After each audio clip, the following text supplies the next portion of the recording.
but there's a little bit of a gap. So I want you to go back. Baby Girl movie inspiration, like ഇത് കേട്ടപ്പോൾ first time എന്തിനാണ് ഈ project എടുത്തത്? What inspired you? Like if you could go back and remind us. എല്ലാവർക്കും നമസ്കാരം.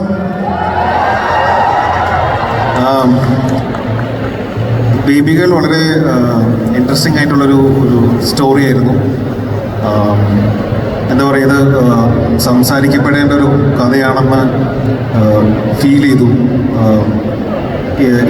ഇത്തരം കഥകളൊക്കെ നമ്മൾ പത്രങ്ങളിൽ എപ്പോഴും വായിക്കുന്നതാണ്. അപ്പോൾ അത്തരം വാർത്തകൾ വായിക്കുമ്പോൾ ഞാൻ പേഴ്സണലി ഭയങ്കര ഡിസ്റ്റർബ്ഡ് ആവാറുണ്ട്. അപ്പോൾ അതിനെപ്പറ്റി ഒരു സ്ക്രിപ്റ്റായിട്ട് സഞ്ജയേട്ടനും മരുണും കൂടി വന്നു കഴിഞ്ഞപ്പോൾ ഇതിൻ്റെ ഒരു ഭാഗമാവണമെന്ന് എനിക്ക് തോന്നി. അപ്പോൾ ഞങ്ങൾ ഇതിനകത്ത് അഭിനയിച്ചിട്ടുള്ള എല്ലാവരും ഇതിനകത്ത് ക്യാരക്ടേഴ്സാണ്. ബേബി ഗേളും ഇതിൻ്റെ കഥയുമാണ് ഇതിൻ്റെ ഹീറോസ്. ബാക്കി എല്ലാവരും ഞങ്ങൾ ക്യാരക്ടേഴ്സാണ്. അതിനെ സപ്പോർട്ട് ചെയ്യാൻ വേണ്ടി നിൽക്കുന്നവർ മാത്രമാണ് ഞങ്ങളെല്ലാവരും. അപ്പോൾ ഇത് എന്താ പറയുക, പുതിയതായിട്ട് ജനിക്കുന്ന ന്യൂ ബോൺ ബേബീസിന് വേണ്ടിയിട്ടുള്ള കഥയാണ്. അടുത്ത ജനറേഷൻ്റെ കഥയാണ്. അത് സംസാരിക്കപ്പെടേണ്ടതാണെന്ന് ഭയങ്കരമായിട്ട് പേഴ്സണലി ഫീൽ ചെയ്തുകൊണ്ട് ഇതിൻ്റെ ഒരു ഭാഗമാവാൻ തീരുമാനിച്ചു. Thank you. I mean